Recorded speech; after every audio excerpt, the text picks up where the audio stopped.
ናቸው እና እንግዲህ ያው ከፈለኩኝ መመለስ እችላለሁ ማለት ነው። መመለስ ከፈለኩኝ አጥቃኔ እንግዲህ እዛ ለምንድን ነው የምትሄጂው ካላችሁኝ እዛ በቃ ልጆችን እጂ አረብ ገብቼ ዮያ አሻማር ከፉኔ አከም ጅርቱ ፈያ ቀብደኒ ከበጀምቶታ ፊ ሆርዶፍቶታ ኮ አነጋን ቀበ ገለተ ረቢ egaan kabajamtoota furdiftoota koo akkuma jalqaba irratti viidiyoo kan koo argitanii baay'ee tokko garaana nyaatte jechuudha. Sumayyaani isa dhugaa rabbii dubbachuudhaaf jechuudha. Baay'ee tokko garaana nyaatte maalifiini namni tokko jireenya kan koo naaf sirratee jira. Jireenya gaariin jiraataa jira. Ilmoo koo guddifataan jira. Abbaa manaa koo waliin jedhee jireenya godhatee gaafni jireenya isaa jalaa buura'ee gaafni jireenya isaa jalaa bittinnaa'ee gaafni waan godhu dhabee raawwatee jireenya kaleessa keessa darbe sana mana namaatitti jireenya mana namaa keessa jiraatu jechuun baay'ee ulfaata. Isa dhugaa waaqaa dubbachuudhaaf mana namaa keessa isa hojjetee argitu beeka jechuudha. Manni namaa maal akka nama godhu isa hojjetee argitu beeka. Isa dhugaa dubbachuuf jechuudha. Namni inni kuuni waa meeqa jechuu danda'a? Waa meeqa dubbachuu danda'a? Garuu namni manni namaa maal akka nama gootu jireenyi biyya ormaa maal akka nama gootu argu hin beeka jechuudha kan arge. Kanaafiyyuu egaa Sumayyaan amma akka deebite daa'ima kana qabattee gara Yamaniitti deebite mana namaa galuudhaaf deemtuti jechuudha kan ishiin jette.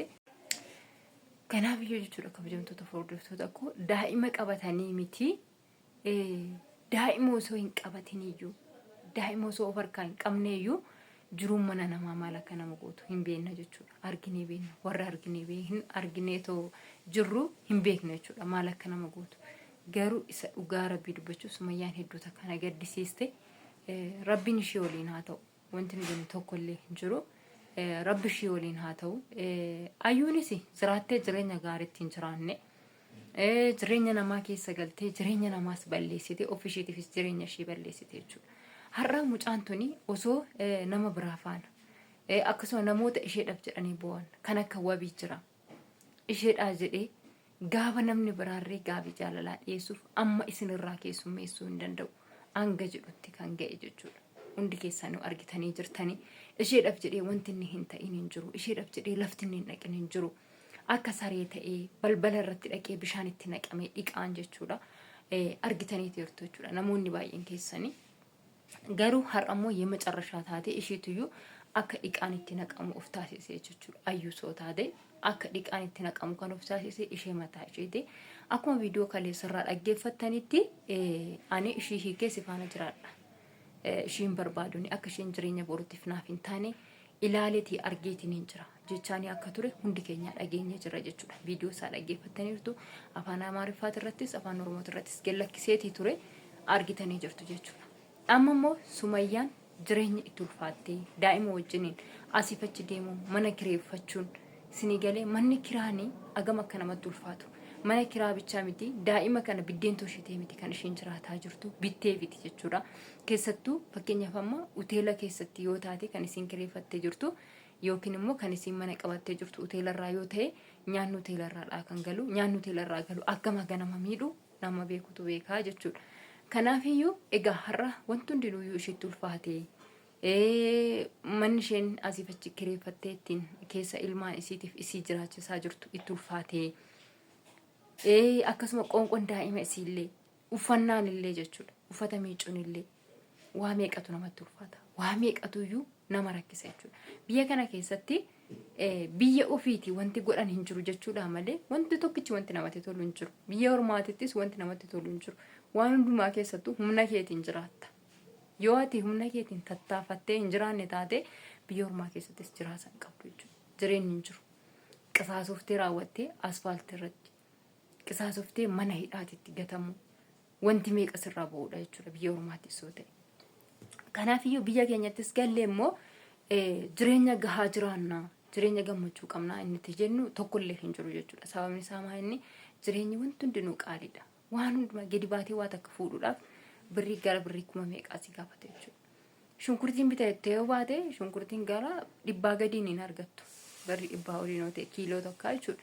Kanaafiyyuu biddeena yoo jettee biddeenni birrii 20 birrii 30 biddeenni goggogaanii jechuudha. Garuu biddeena nyaata qabu yookiin immoo kan waxii waliin bitadhaa kan nyaata gahaa nyaadha yoo jette immoo agam birrii meeqa akkasii gaafatu laali. Sababa kana ta'eefuu dhugaadhuma jiruun itti ulfaatti jiruun akka isheetti ulfaattu yookiin akka itti ulfaatee jiru nutti hin mul'ata jechuudha. Akkanumattiyyuu kanaafiyyuu lafa deemtetti rabbishii waliin haa ta'u yaada muraada ishee rabbishiidhaaf haa guutu. Waaqni immoo yoo midhaanii fi bishaan isaanii wal bira jira ta'e Saidoo faanallee rabbi walitti isaan deebisee jireenya kaleessa jiraataa turan sana ilmoo isaanii waliin akka isaan guddifatan rabbi isaan haa gargaaru. Ayyuunis immoo akkuma beekamu dhattee jireenya kana keessa seentee jirti. Rabbiin immoo furmaata tokko isheedhaaf illee egaa akkuma beekamu guyyaa kaleessa egaa qaldiidhaaf illee haa jedhu dhugaadhaaf illee haa jedhu jidheetii jira. Ayyuun immoo haalli ishiin amma keessa jirtu haala maaliitii yoo jenne tilmaamuun nama hin dhibu jechuudha. Isa dhugaa dubbachuudhaaf tilmaamuun nama hin dhibu. Akkuma beekamu silkii isheerree kaasaa hin jirtu. Silkii dawwaleef hin ture narraa kaasne. Kanaafiyyuu haalli ishiin keessa jirtu maali yoo jedhame tilmaamuun nama hin dhibu jechuudha. Ishees kaleessa dhattee waliin akkasittiin waa meeqa keessa galteeti. Meedarratti dhaqee akkuma arginee sargi diggisee maal jedhee fuudhuun qaba jedhee fuudhee jira. Har'a immoo hin barbaadu jireenyaaf naaf hin taatudha. Ji'oota haga kanaa waliin jiraate nanii kajachaati jechuudha kan inni jiru. Kanaafuu lachan isaaniitiifuu rabbiin furmaata tokko isaaniif haa kennu. Rabbiin immoo karaa sirriitti jireenya gaaris garaa fuulduraatti walitti deebi'anii raawwatanii ayyuudhaanis ta'e sumayyaadhaanis ta'e jireenya garaa fuulduraa waliin jiraatu yoo ta'e rabbiin isaan haa gargaaru. Rabbiin jaalala jidduu isaaniitti isaaniif haa uumu. Immoo ayyuullee dhiisee raawwadhee sumayyaa faana jiraadha lakkii ilmoo kottu naaf caalallee jedhee immoo filannoo isaa ishee godhate. Egaa akkuma beekamu isheenis kunoo haala jiruuf jireenyaa itti ulfaatee gara bakka dhufteetitti yookiin immoo Yemenitti akka deebi'aatii jirtu kan ishiin dubbataatii jirtu. Jireenyi namatti ulfaatti jireenyi namatti ulfaatu warra keessa jirutu argaa warri keessa hin jirre itti mul'achuu dhiisuu danda'a jechuudha.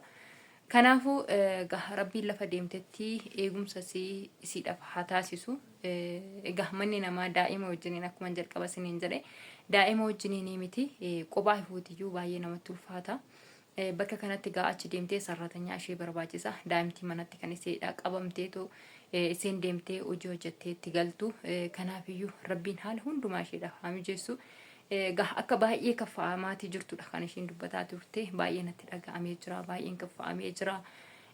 Osoo na dabda'amee osoon giduuf qabu baadhee boo'i hanganaan jedhutti jechaati jechuudha kan ishiin dubbataatii turte.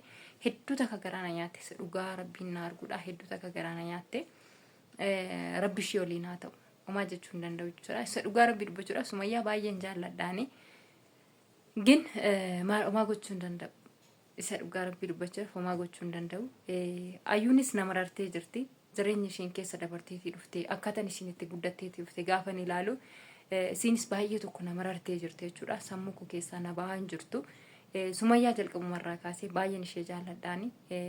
Rabbiin lafa isheen jirtutti ishee haa eegu ilmaan isheetii fi ishee rabbi ishee haa teessu. Waan ishee tulfaate immoo rabbi ba'aa isiirraa fuudhee lafa isiidhaaf haa kaa'u. Jireenya ishee tulfaatte hundumaayyuu rabbiin isiidha haa sirreessuun jedha. Wanti nan jedhu kana bichaadha. Isa dhugaa rabbi hedduu akkanatti dhaga'ame jechaan dhabe jechuudha. Jechaan dhabe dhugaa. Gaafa ishiin dhuftee biyya kanatti galtu bakka Saidoo faana wal arganii hin araaramanii jedhee baay'ee tokko gammadeetiin hin ture. Garuu immoo haalichi baay'ee ulfaataadha. Akka isin agartanii miti jette dugda duuba waan baay'eetu jira. Wantoota isin argaa jirtan kana qofa miti. Anaan akkan isatti hin araaramne kan na taasisu dugda koo duuba waan jirutu jira. Waan isatti akkan araaramne na godhutu jira jette waan isheetti jabaate tokko rabbiin siidhaaf haa laaffisu.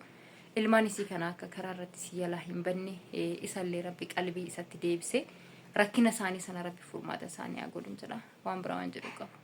Dhugaa hedduu kanatti dhaga'ame hagana kan hin jedhamu.